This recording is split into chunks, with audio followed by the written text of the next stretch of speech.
வாழ்க வையகம் வாழ்க வளமுடன் குரு வாழ்க குருவே துணை. மலேசிய வேதாத்திரிய சங்கம் வாழ்க வளமுடன் வளர்க வளமுடன். புரட்சி சித்தர்கள் பகுதி 3. புரட்சி சித்தர் சிவவாக்கியரின் புரட்சிகரமான இன்னொரு பாடலை நாம் பார்க்க இருக்கின்றோம். அந்த பாடல் மனத்தகத்து அழுக்கறாத மௌன ஞான யோகிகள் வனத்தகத்து இருக்கினும் மனத்தகத்து அழுக்கறார். மனத்தகத்து அழுக்கறுத்த மௌன ஞான யோகிகள் முளைத்தடத்தே இருக்கினும் பிறப்பறுத்து இருப்பரே. சிவவாக்கிய சித்தனுடைய அருமையான பாடல் இது. இதனுடைய உட்பொருளை நாம் இப்பொழுது பார்ப்போம்.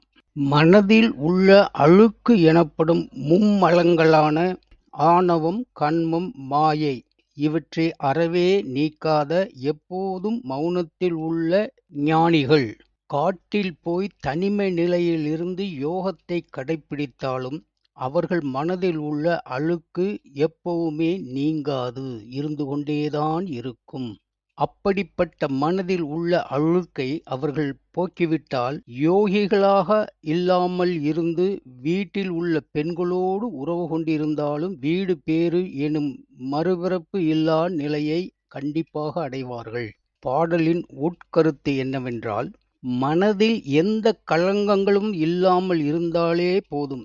வீட்டில் உள்ள பெண்களோடு அன்பு காட்டி வாழ்ந்தாலும் நம்முடைய ஜென்மம் கடைத்தேறும் என்பதே. அதாவது வீடு பேறு அடையலாம் என்பது இதனுடைய பொருள். வீடு பேறு என்பது மறுபிறவி இல்லாத நிலையை எய்துவதுதான். மனவளக்கலை பயின்று தவம், தியானம், அருகுண சீரமைப்பு, குணநலப்பேறு, முழுமை பேறு எனும் பயிற்சி செய்து முயற்சிக்கும் மனவளக்கலை அன்பர்களே, இந்த பாடலினுடைய உட்கருத்தை மனதில் நிலைநிறுத்திக் கொண்டு செயல்படுங்கள். மேலே சொல்லப்பட்ட பாடலினுடைய உட்கருத்தை 13ஆம் நூற்றாண்டில் வாழ்ந்த பட்டினத்தடிகளும் தனது பாடல்களில் இதை வலியுறுத்தி இருக்கின்றார். அதையும் பார்ப்போம். காடே திரிந்தென்ன காற்றே புசித்தென்ன கந்தை சுற்றி ஓடே எடுத்தென்ன உள்ளென்பிலாதோர் ஓங்கு விண்ணூர் நாடே இடைமரு தீசற்கு மெய்யென்பர் நாரியர்பால் வீடே இருப்பினும் மெய்ஞான வீட்டின்பம் மேவுவரே. பட்டினத்தடிகளுடைய பாடல் இது. காட்டிற்குள் சென்று திரிந்து தவம் புரிந்து பிராணாயாமம் செய்து கிழிந்த துண்டை இடுப்பில் கட்டிக்கொண்டு ஓட்டை கைகளில் ஏந்தி பிச்சை எடுத்து உண்ணுவது போன்ற தவ வாழ்க்கை வாழ்ந்து என்ன பிரயோஜனம்? உண்மையான அன்பு உங்களிடம் இல்லாவிட்டால் அவ்வளவும் பயனற்று போகும். எந்த பயனும் சத்தியமாக உண்மையாக உங்களுக்கு தராது என்பது இதனுடைய உட்பொருள். ஆனால் இறைவன் மேல் நீங்கா உணர்வு கொண்டு அன்பு பாவித்து பெண்களோடு வீட்டிலிருந்து கொண்டே வாழ்க்கை நடத்தி வந்தாலே வீடு வேறு கிடைக்கும். அதாவது பிறவா நிலை ஏற்படும் என்பது இதனுடைய உட்பொருள். மேலும் சிவவாக்கிய சித்தனுடைய ஒரு பாடலை பார்க்க இருக்கின்றோம்.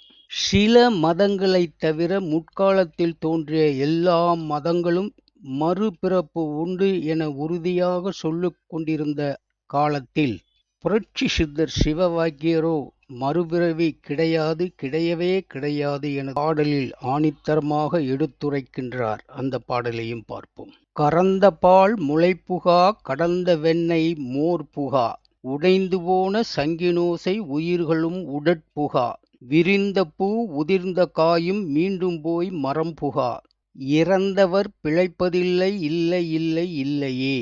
சிவவாக்கியனுடைய பாடல் இது. இப்பாடலின் பொருளை காண்போம். பசுவினுடைய காம்பிலிருந்து கறந்த பால் திரும்பவும் பசுவின் மடிக்குள் போகாது.